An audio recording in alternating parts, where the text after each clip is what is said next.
Okay, so hello, my name is Wojciech Froń. I will try not to use the microphone because it's easier for me. I hope you all can hear me well. And I'm software tester at Nokia, but everything I've done here, I've done in my private time, but this is just my occupation. And I would like to tell you how it all began, because the topic of my presentation is how to accidentally earn $5,000, and it's authorization bypass in Google Docs. I know I have said that it was authentication bypass in the description of the presentation, but that was the slightly mistake. But how it all began? It all began with this. In fact, it all began with the Chernobyl disaster, because one time at my university there was a lecture about the Chernobyl disaster. I really want to join, I really want to participate, but I missed the signing form. And when I wanted to sign for that lecture, it was too late because it was already full. But what happened? Because we are all using Google Docs, there's variety of apps there. There are, okay, I will just start the timer for me.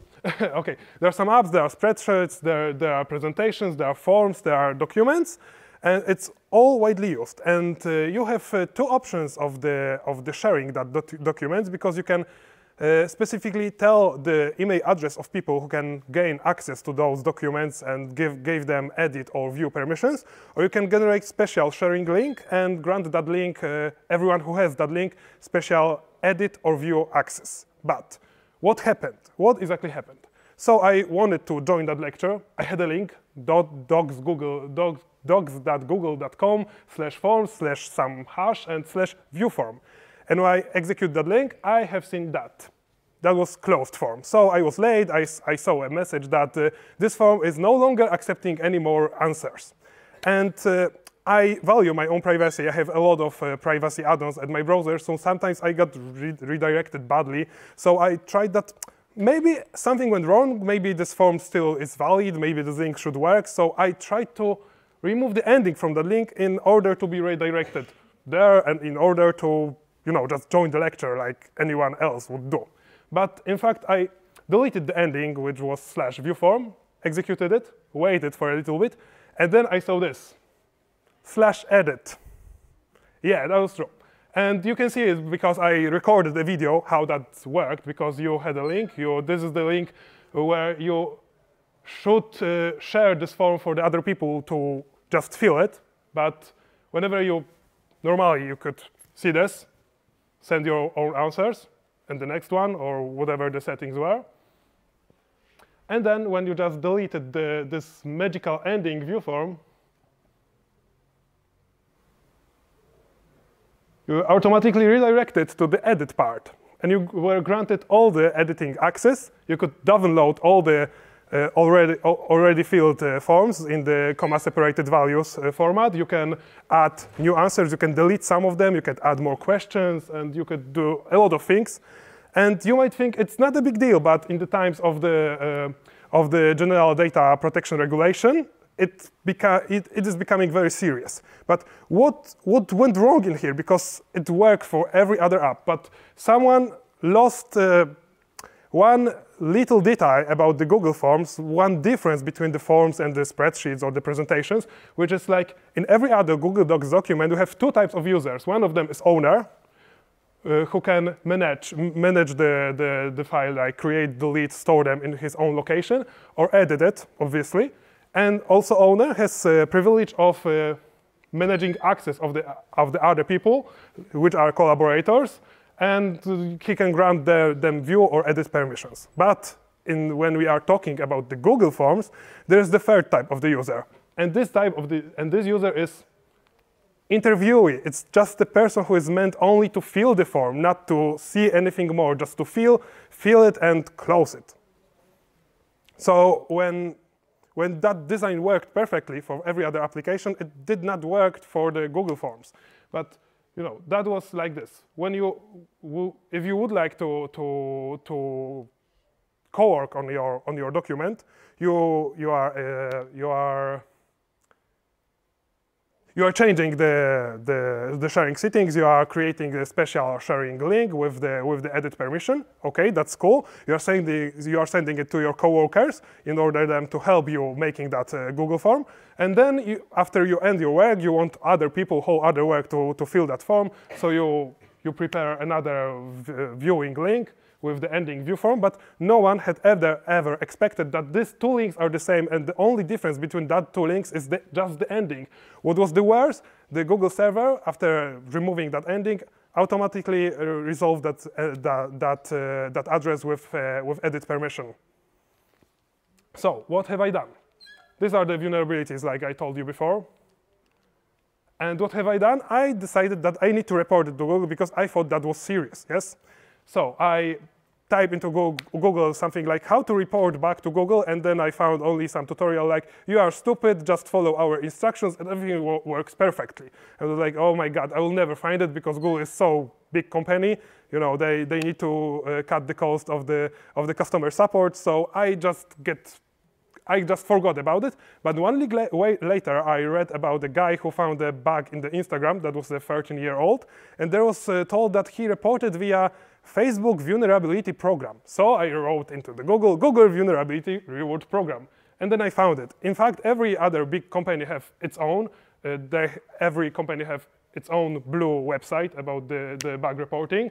Either it's Google Application Security, Microsoft Bug Bounty, Facebook Bug Bounty. You can find it all in Google. And I decided to report them. But I have only just one thing in mind, because there's one thing which made me uncertain about that bug, because I was scared that they would tell me that I will hear from them that it's not a bug, it's a feature. Because, yes, it could be one of the answers, because whenever you try to do that, what I have done, and you choose the part like to sharing with the link, there is a single annotation. Anyone who has a link can access, and then is another information. Anyone, no signing required, can edit. So in fact, that was true. Anyone who had a link can edit, but these both links for editing and the filling are the same. That was unexpected, but still it was the true regarding that the information here, like anyone who has a link can edit. So, you know, that might be no discussion here because we warned you, anyone who has a link can edit, so, you know, that's not any price for you. But I decided to wrote an email, and I received an answer. Hey, I followed your steps, but I cannot reproduce the issue. And I was like, oh crap, I think that obviously have to be a feature, not a bug.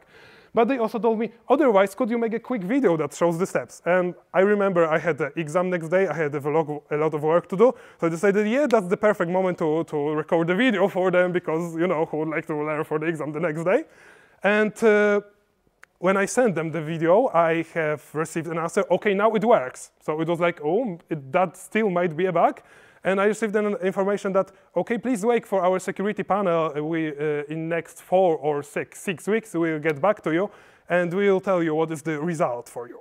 So I waited for over 1 month. I even thought that they forgot about me. I was even thinking about remember them about myself. But the same day, I was thinking that I need to write to them. I received that answer. Hello, thank you for reporting this bug as a part of Google Vulnerability Reward Program. The panel has decided to issue a reward of $5,000.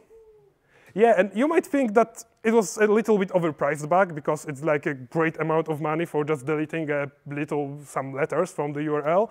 But there's one great rule which is like the most important about the Google Bug Bounty program.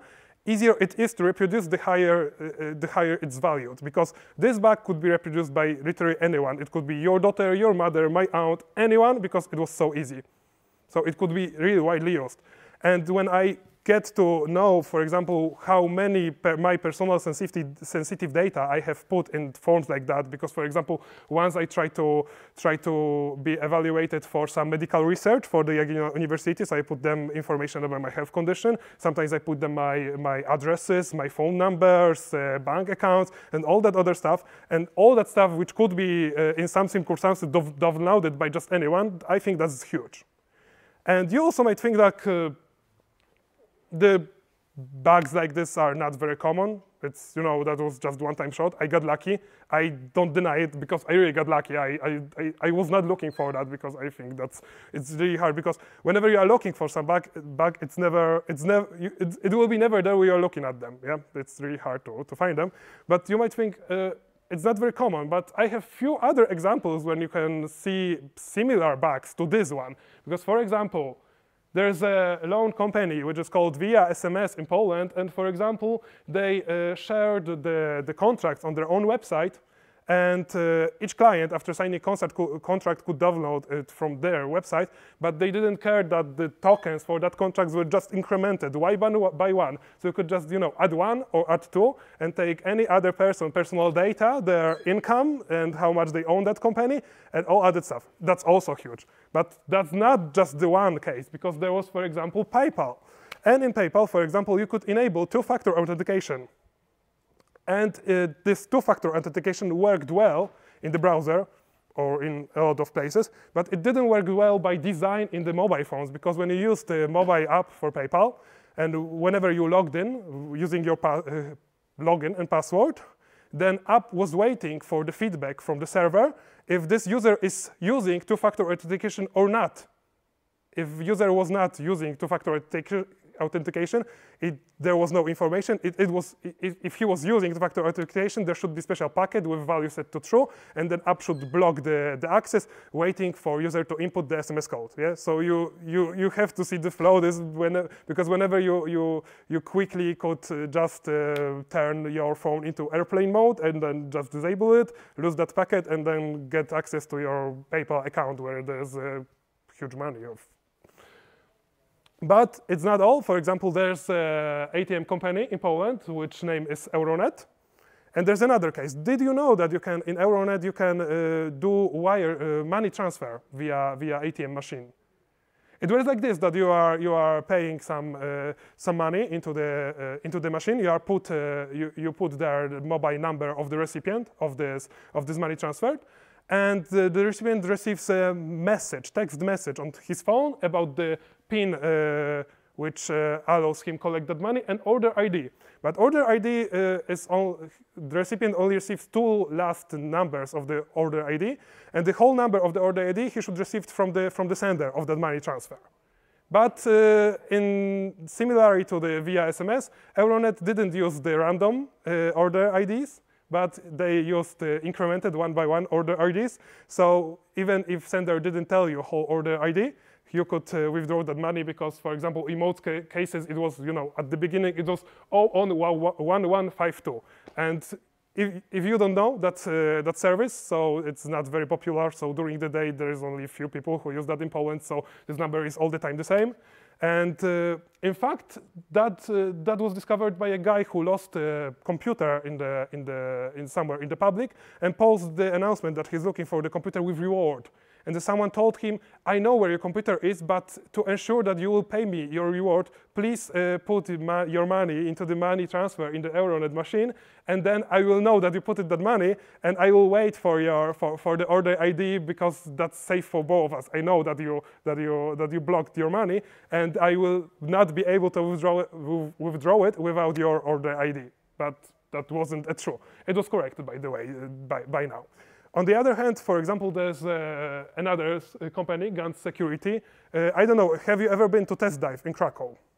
Because if you have been to test dive in Krakow or to code dive in Wrocław, there's a guy from the Securac company which shows a lot of vulnerabilities in the Gant security cameras, because you also can execute malicious URL with the command to gain access to that cameras. In the newer version, they fix it. You need to authorize yourself with a password, but passwords in the new version of the software could be obtained like this from anywhere in the world. So there's a lot of bugs in that cameras, but that was a great lecture during the test dive, and you can find it on their website. And the thing I would like to tell you, that there's a lot of bugs like this. This is the bug which comes to the software just like by design. Something is not well thought of, and when it comes to term of two-factor authentication, it's very common to make that mistake, because we need to implement it to old system to work everywhere fine, and it's very easy to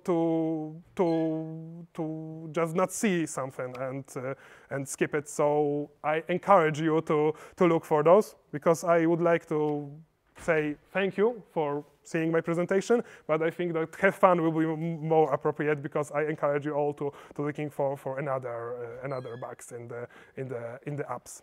So thank you very much.